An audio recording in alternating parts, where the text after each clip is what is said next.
I want to talk to you about what God is like. Because if you're really going to make it in this Christian thing, or make it back if you've strayed from this Christian thing, you have to know and at least remember what God is like. Because when you do that, it ignites something in you that you seek for and that you seek after. Young people, we are Christians. We're Christians. We don't have to apologize for being Christians. We don't need to say sorry for being Christians. We don't need to live like we're sorry for being Christians. I made up my mind once I became a Christian that I wasn't going to apologize for being a Christian. You know why? Because all my friends, who I still have, don't apologize for not being a Christian. They don't apologize for any of the things that they do. My friends who still commit crime, my friends who still drink, my friends who still smoke, my friends who go in and out of jail, they don't apologize for anything that they do. So I made up my mind that I'm not going to apologize for the fact that I don't do it anymore. I ain't going to make them feel bad for what they still do, like I'm better than them. I've just received grace. And for the grace of God, I would still be doing what they still do. But I've just made up my mind I'm not going to apologize for it. Why? Because I'm a Christian. I'm a Christian. I don't need to apologize for that. I'm a Christian. You know, nothing great, nothing small. I'm just a Christian. Touch your friend and say you're a Christian. So stop apologizing.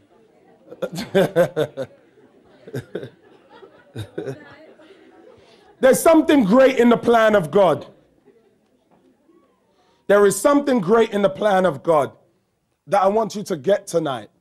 And it's found in the book of Jeremiah. Jeremiah chapter 18.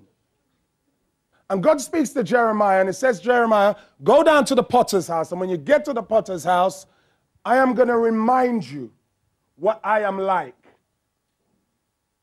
And Jeremiah goes down to the potter's house. And when he gets down to the potter's house, all he sees, thank you, all he sees is somebody just working at a wheel.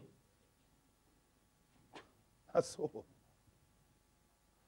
And God says, look, because looking, you will hear. Because sometimes you don't need people to tell you what is right or wrong. You don't need people to tell you what is common sense. Sometimes all you need to do is look at somebody else and you will know. You don't need nobody to say, well, you know, I told you so. Look. Looking will tell you I told you so. You don't need somebody to keep on doing that. Just look. You know, a child playing with the fire. Then you tell another child, don't put your hand in the fire. You just say, look. And the child burned their hand. Ah! Ah! You see? Yes. He says, go down to the potter's house and look. And he goes down to the potter's house and the potter is working on a vessel. But the story says that while the potter is working on the vessel becomes spoiled in the hand of the potter. And the potter has to work again on the piece of clay. And then God says to Jeremiah, Jeremiah, just like the clay in the hands of the potter, you are in my hands. Just like the potter has done something special with this piece of clay, I can do something special with the whole house of Israel. So look, because he's working. Just like us, our lives are in the potter's hands. Our lives are in the hands of God. And God is working on our lives. We don't always see that there is something wrong. We're doing this Christian thing and we're ambling along and we're trying to be right with Christ, and we're trying to have that good Christian faith, and we're trying to share Christ with our friends and our family and our brothers who have left the church. We're trying to find them again. We don't always see when the thing goes wrong. Why? Because sometimes all it is just a piece of clay, a simple piece of clay into which you're pouring water and shaping. You're taking your time. You're sharing love with this piece of clay. You're sharing food with this piece of clay. You're sharing words of life and words from the Bible with this piece of clay. This piece of clay lays in your house. This piece of clay works with you. This piece of clay comes to church every Sunday and every Saturday. And you don't always know that as the piece of clay is being formed, that there is something wrong with the piece of clay. It's not until it's formed that the potter turns it around and it sees something sticking out of the pot. Just sticking out of the pot. Now, any potter knows you have two choices once it gets to that stage. You either get your potter's knife and you cut it out and you take it out. But you go from being a jar to a jar with a hole in the side in which you can stick one flower. It's just a messed up pot. You know, you maybe put a spout on it, turn it into a big teapot. You know, who knows, just, you know, do something else. You know, who knows what you're going to do. But the potter knows that if he does this to the piece of clay, if he does this to the pot is going to be scarred because he can't leave that hole. But at the same time, not only can he not leave the hole, he can't leave that thing sticking out. Because the thing that is sticking out is the thing that is destroying the beauty of the pot. I mean, I don't know. What's the thing that's sticking out in your life? Well, I mean, what is the thing that's kind of sticking out? You know? I mean, is it a relationship that you just won't let go of? You know, is it an attitude? Is it an attitude you just won't let go of it? Is it your personal pride? I don't know. What is the thing that's sticking out? Is it the thing that you talk so good in church and at home you ain't got a decent word to say to your wife or your kids? What is the thing that's sticking out?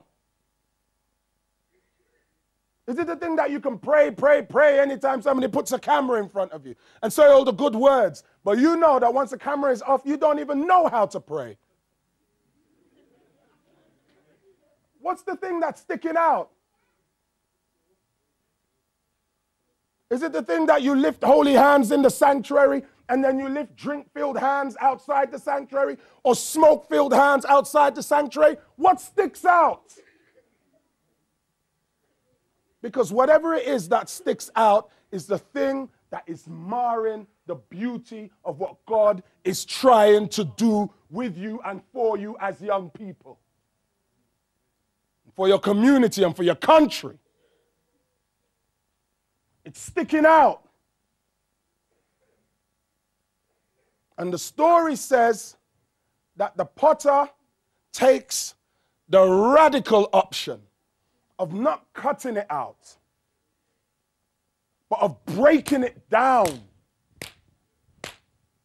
The whole show, the whole image, the whole pot, because it's still soft, it's still moist. It ain't a hard pot yet. He ain't picking it up and doing that. Smash, smash, smash. Because the clay is still soft. The clay can still be worked on. What he's doing, he takes the clay, covers it with more water, sprinkles more water on it, sprinkles more cleansing on it, sprinkles more of his grace on it, sprinkles more of his purifying presence on it. Then he breaks it down.